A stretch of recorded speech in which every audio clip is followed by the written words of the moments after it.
Sa isa, spare ba yun?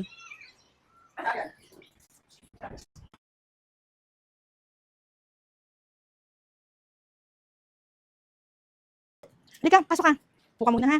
Tatawagin ko si Eden. Sige po, ma'am. Ito po yung wallet ng anak niyo. Oo, sige. Wala naman po akong ginalaw dyan. Saka mukhang mahalaga po kasi. Eden! Eden! Eden, may bisita. Binalik niya yung wallet mo, naiwan mo pala sa kotse niya. Aba naman, hindi ka na pala tanga. Magnanakaw pa. Alam mo ba ginawa niya sa akin? Nilibot-libot niya ako kung saan.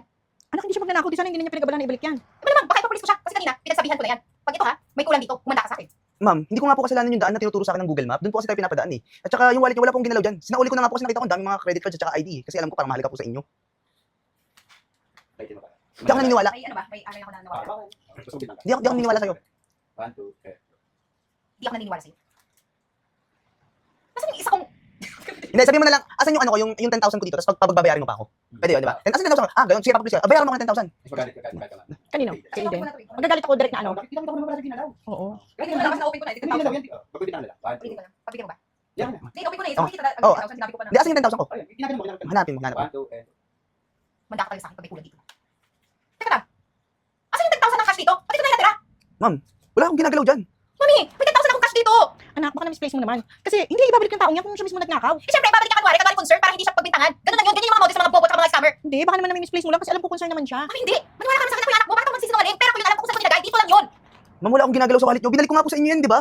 Alam mo, ibalik mo na lang sa akin. Kung hindi papapulis talaga kita, ipapakulong kita habang buhay. Magbubulong ka sa kulungan. Ma'am, nagmagandang loob na po ako sa inyo. Binalik ko yung wallet niyo. Wala po akong ninanakaw. Huwag mo akong gawin tanga. Pumasok ka pa talaga dito sa bahay namin, ha? Para daw magmanan kung ano pwede mong nakawin. Napakakapal ang mukha mo. Anak, hanapin mo baka nasa bag mo lang. Wala ka, mami. Ano ba? Wallet ko to. Dito ko na nilalagay lahat ng credit card. Sa dagdag mo yung hindi ka naman nagbayad. Okay, 1, 2. Mami, pero kung alam ko lahat ng mga gamit ko, lahat ng pera ko kung saan ko nilalagay, dito lang talaga. Kaya, ibigay mo na sa akin. Ma'am, hindi ko kaya magawa 1, 2. Ma'am, hindi ko kayang gumawa na magnakaw. Hindi na nga po kayo nagbayad sa akin eh. Binalik ko na po yung wallet niyo. Eh, pero man, hindi ako magbabayad sa'yo. Bakit? Hindi mo nga ako. Ano ba ka? Ah. Pero direct, bakit ako nagreklamo kanina kung saan yung destination ko? Eh, bahay ko pa rin pupuntahan ko. Hindi, mali nga yung dinaanan mo. Likot-likot nga kita, di ba? Okay. Ano yung sabi? Talagang hindi ako magbabayad sa'yo. Okay. Talagang hindi ako magbabayad sa'yo. Talagang hindi ako magbabayad sa'yo. Kung saan mo ako nilulusot? Ano? Parang dumalo. Hindi, talagang hindi na ako magbabayad sa'yo. At saka parang i-wrap natin ito direct, di ba? Tsaka parang matapos na to, bayaran mo na lang ako. Kung hindi, papapulis kita. Bayaran mo ang 10,000 ngayon. Sisingil mo ako. Eh, bakit ka babayaran, di ba? Kasi sabi ko lang kung saan mo ako nilulusot. Alam ko kung saan danan mo. Yun mo nga. Bakit ka babayaran? Kung saan mo ako dinaan? Ano, naliligo ako? Alam ko yung daan ng bahay namin. Bakit hindi mo ako sinusunod? Ha? Tapos sa Google Map ka pa kung saan mo ako dinadaan? Hindi ako tanga. Ikaw, babayad ka sa akin. Bayaran mo yung 10,000 ko or ibalik mo. Kasi tingnan mo, 200 na yung natira. Asan na yung iba? Ma'am, wala nga po akong ninanakaw. Sa mukha mo yan, ha? Mukha kang adik eh. Tingnan mo, nakakalimutan mo. Kulang na lang lumabas yung mga kalimutan mo. Kasi naman magkira ka. Magagalit ako, Eden. Yung yung sa'yo. Kaya lang, Kasi ano? Kasi pwede ko sabihin na, Ano masasense mo naman sa tao kung nagsisinungaling. Okay, game. 1, 2, eh. Mukhang adik. Sa mga adik. Lala naman to. Ano yung first kong sinabi doon? Nakalimutan ko na sinabi. Sige na, sige. 1, 2, and go. Ano, sige na, ibalik mo na. Bayaran mo yun. Saka sa mukha mo yan, sasabihin mo hindi ka magnanakaw. Eh, sa mata mo pala, para ka ng adik. Tama na muna yan. Alam mo, kung ito may ginawang mali, masasense mo naman sa tao kung nagsasabi ng totoo o hindi eh. Baka anak na misplace mo lang. Tutulungan kita maghanap doon. Tigilan mo na yung kakagalit mo. Kamian ka na naman. Tamang hinala ka na naman.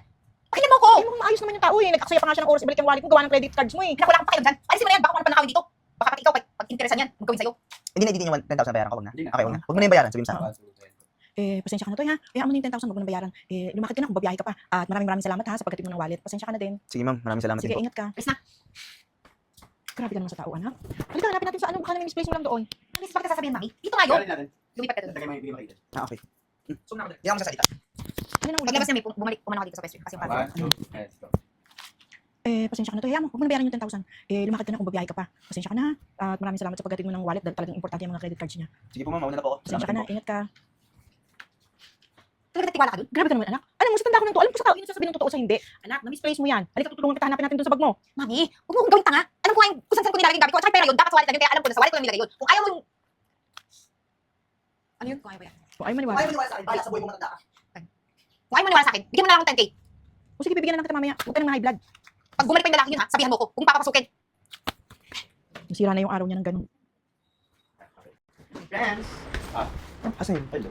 Okay. 1, 2, and go. Oh, kape mo. Salamat. Salamat. No, masaya ka na? Diyan ka na sa dapat na posisyon ko? Deserve ko naman to, di ba? Ang totoo niyan, kaya ako naabot yung posisyon na to kasi nalaman ng ate mo, pati ng boss mo, na ako yung gumagawa ng mga module na pinapagawa nila sa'yo. Hoy, nagpapatulong lang ako. Hindi ko sinabing angkinin mo yung posisyon na dapat na sa akin. Sensya ka na, pero kabalik pa rin yung nangyari. Alam mo kung ako sa'yo, magbago ka na. Kasi wala nang patutungan tong palalait mo sa akin.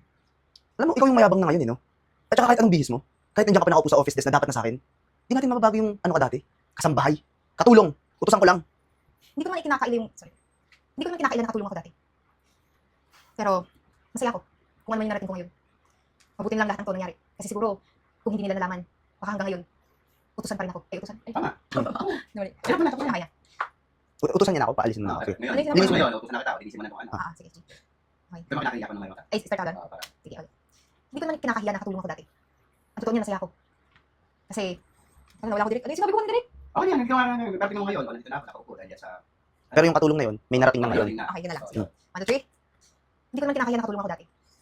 Pero masaya ako na yung katulong na yun, ay may narating na ngayon. O siya, sige na. Darating si Mr. Enriquez.